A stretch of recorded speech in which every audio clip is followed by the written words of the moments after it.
G'day guys, Joel mate, Big J here, and welcome to another edition of Aussie Boxing Talk, even though there probably won't be too much Aussie Boxing Talk in this episode. Actually, I don't think there will be at all anyway. In about 5 hours, hopefully Alex Winwood will be crowned at 6 hours. Beg pardon, Alex Winwood hopefully be crowned the new WBA minimum weight world champion. But that remains to be seen. But today's video, as per the title, Crawford versus Canelo. Fucking dumb idea, complete mismatch, right? I'm sick and tired of hearing all this bullshit, and to a lesser extent, Inoue versus Tank Davis. All right, I'm sick of all this bullshit, of all these fucking mismatches that these cafe latte soy boy sipping extra shot, no fucking bloody lactose because I can't handle any fucking milk, dickheads are talking about these fantasy fights, which are exactly that. They're fantasy fights because they would never happen because they're fucking mismatches. Crawford is a 135-pound fighter that blew up to 154 pounds.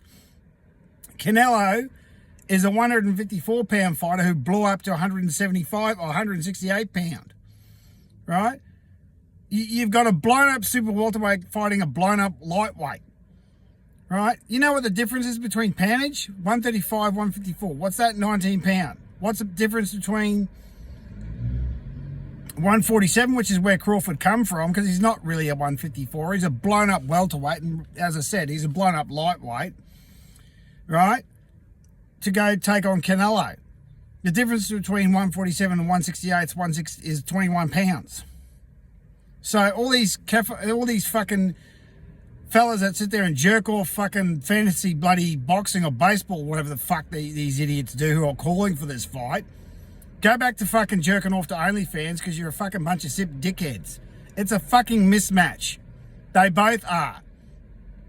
Any fight where you want one fighter to fucking come up 4 divisions to fight someone is a fucking mismatch. There's divisions in boxing for a reason, you fucktards. Right? It's a fucking mismatch, right? Canelo will absolutely destroy Crawford inside of 3 rounds. Remember, Crawford is 37 years old now. We're going to be 37 this month. Canelo's only 33, 34. So he's younger and he's heavier. And here's something that everyone forgets.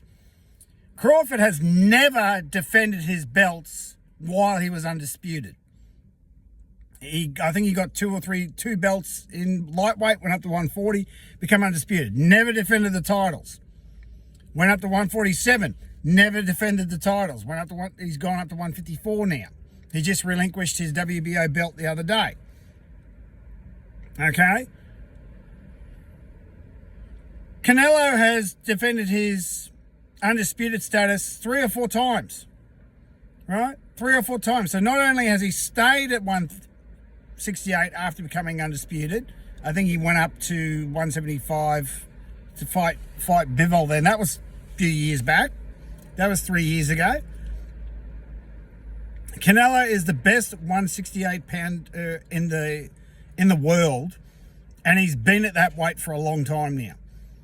And people think that a good fight for him is to take on a blown up welterweight. People are saying, oh, it's a legacy fight. No, it's not. It's going to be a fucking one-sided mismatch. He's going to get his ass kicked. It's not a fucking mismatch at all. It's a bullshit fight. It's a bullshit one-sided mismatch that shouldn't happen. And all these, as I said, soy boys sipping cafe latte motherfuckers who have never had a fight in their life are calling for this fight because they think it's a good idea. It's not a good idea. It's a fucking stupid idea. Same with Inoue taking on Tank. Tank would decapitate Inoue. He has to move up 13 pounds. Right, because he's a blown-up bantamweight. Actually, I think he started at 108, right? He's a blown-up bantamweight who's gone up to 122. Who people want to go up another 13 pounds. He probably only walks around at 140 to fight Tank, who would decapitate him. How stupid are these motherfuckers? Right, there are divisions in boxing for a reason. Very few... Does everyone forget what happened with Canelo Charlo? Charlo moved up and Canelo played with him for the entire fight and knocked him down. I mean, people are fucking... I cannot get over how dumb some of you motherfuckers are thinking these are going to be good fights. They're not going to be good fights. They're going to be one-sided fucking mismatches. right? And they're going to get fucking killed, right? And Turki Ali Sheikh doesn't give a shit because he thinks he can just throw around whose ever money it is, because it's not his, right?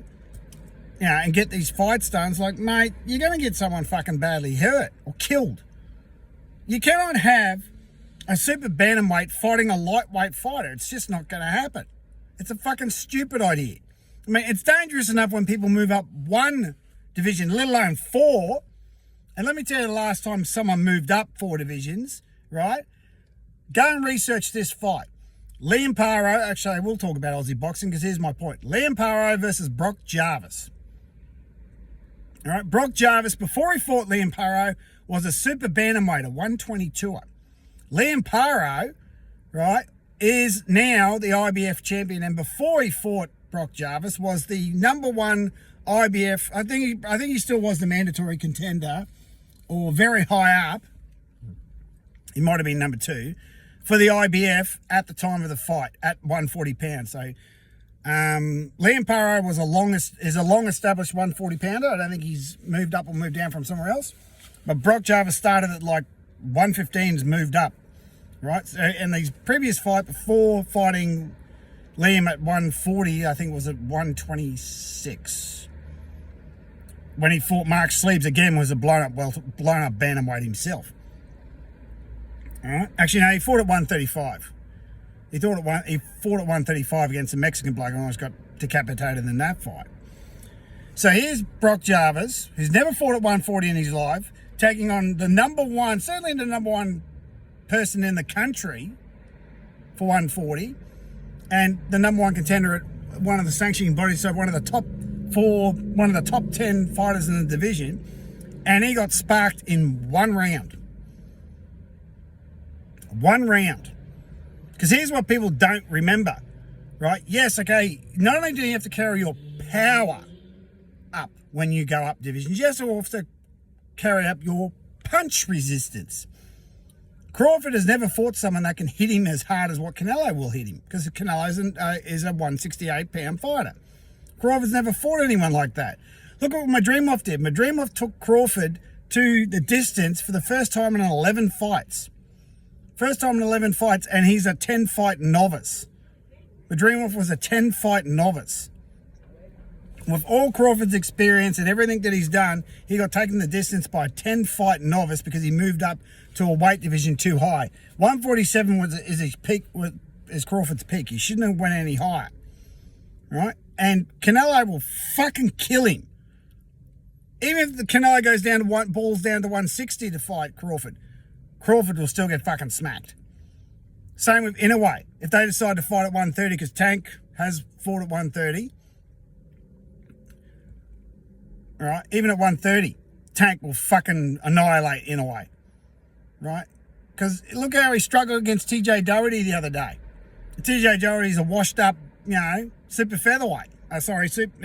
Former, a washed up fighter who Sam Goodman easily took care of. So just please, you fucking simp latte drinking soy boy motherfuckers who jerk off to OnlyFans because you can't get a real woman and you've never been in a real fight in your life, right?